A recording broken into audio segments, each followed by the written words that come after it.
Welcome. Thank you for being here. I certainly appreciate you taking the time and putting your life on hold for just a few short moments.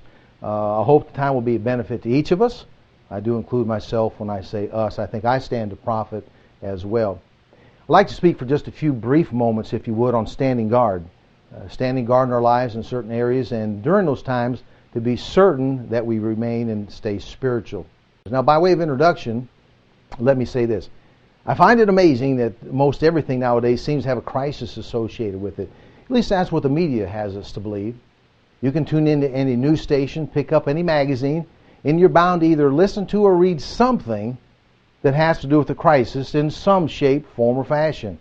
There's the credit crisis, the energy crisis, the food shortage crisis. That's certainly a real issue in many parts of the world right now. The global warming crisis, and no pun intended, but that certainly is a very heated issue nowadays.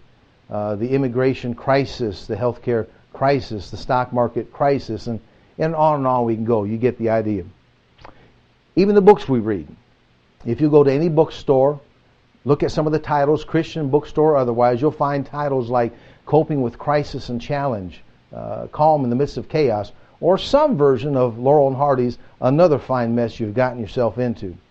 But the problem is this. If we continue to only listen to and only read messages on crisis, we really stand in danger. We really do. We stand in danger of becoming dull and insensitive to the day-to-day activities in life. And isn't this where most of us usually live? Let's be honest. Day-to-day without too many interruptions in our schedule. Now granted, some folks prefer to live life not only in the fast lane, but also life in the emergency lane. And with some folks, life is an emergency in progress, always dialing 911. But for most of us, we generally don't start our day out with the proverbial apple cart being tipped over on our front porch before we headed out the door. We need to be careful. Now, if you don't get anything else, get this. We need to be careful that we don't equate spirituality with crisis management. Did you get that? We need to be careful that we don't equate spirituality with crisis management.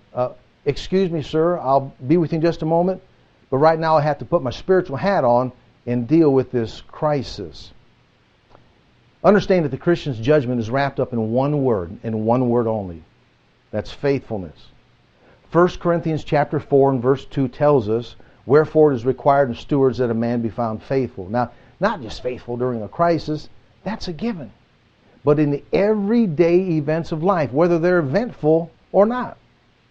Now, most of us have enough sense to pull ourselves up by our spiritual bootstraps when we find ourselves in knee-deep and in the thick of it. We're generally inclined to rise to the occasion when we're faced with the uncalled for, the uncommon, and the unusual. But it's the day-to-day activities where we need to be careful, where we need to guard ourselves to make certain that we remain spiritual. The Christian's conduct is wrapped up in 1 Corinthians chapter 10 and verse 31. The Apostle Paul said, whether therefore you eat or drink or whatsoever you do, do all to the glory of God. Now, folks, it doesn't get any simpler than that. And it certainly doesn't get any more encompassing than that. Whatsoever you do. That would include then the chores, the routine, the norm, and the day-to-day activities. Now, that being said, let me very quickly now give us 3 areas where we need to be careful to stand guard and be certain that we remain spiritual. The first of these areas is when we encounter petty problems. Now look, we've all got them, right? We've all got them. So let's quit sweating the small stuff and let's quit making mountains out of molehills. Built in 1912, Eldridge Street in Los Angeles, California is the city's steepest street. It gains a whopping 219 feet in elevation and boasts a 33% grade before reaching its peak where it comes to a dead end. They've even got to use scaled-down garbage trucks to pick up the garbage, and even at that, they have to inch up the hill in reverse to prevent from trying to turn around at the top and chance turning over, tumbling down the hill. Mail is no longer delivered house to house, but group mailboxes are established at the base of the hill. And like the saying goes, they don't build them like they used to. Certainly holds true in the case of Eldridge Street, because streets were limited to a 15% grade in the 1950s. But let's be honest for just a moment, can we? You and I? We don't live on Eldridge Street, folks. We live on Main Street for the most part. In other words, Life is not like this and it's not like this, but for the most part it's like this with maybe a little bit of this and a little bit of that. That's just how it is. Look, the sky's not falling every day.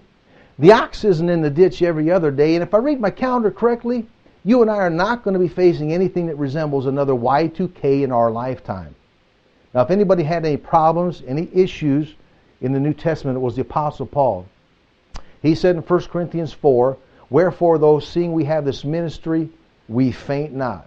So in other words, there can be a fainting when we encounter our problems and such, but that's why we need to stand guard, and that's why we need to be careful.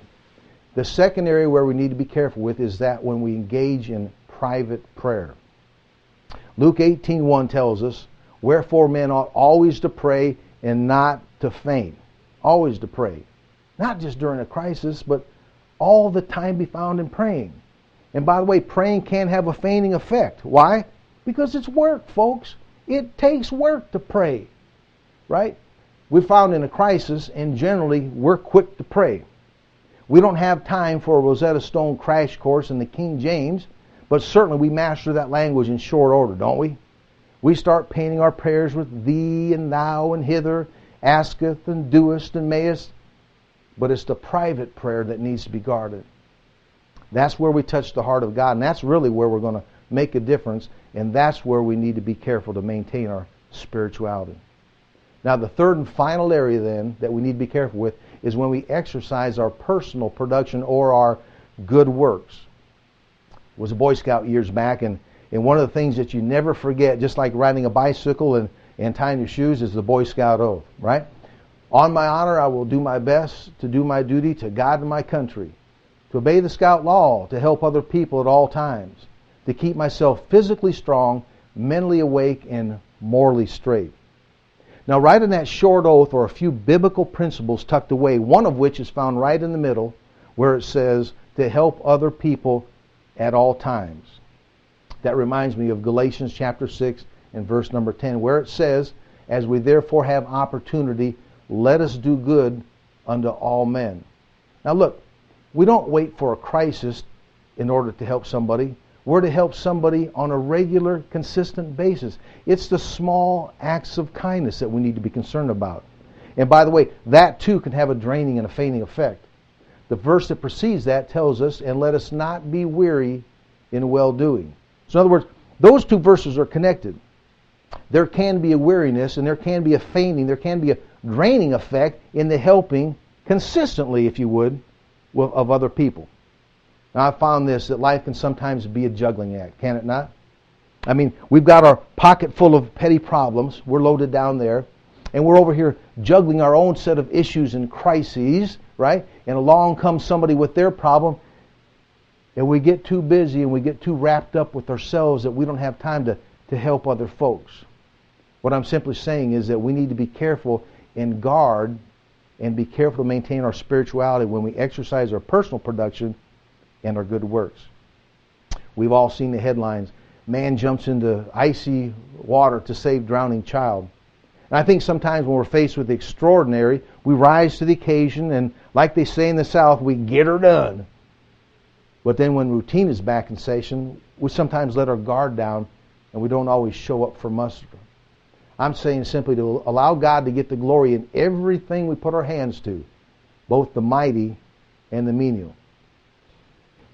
In summary, let me say this. It's much easier to gird ourselves with regularity in these three areas than it is to throw ourselves into overdrive each time. By the way, in so doing, we'll be better served and we'll be better able to serve if we'll make a methodical, consistent investment each time to staying spiritual and standing guard when we encounter our petty problems, when we engage in private prayer, and when we exercise our personal production. Now, God bless you. I hope you'll stay around for the second session. That'll be in just about an hour from now. Enjoy the rest of your day.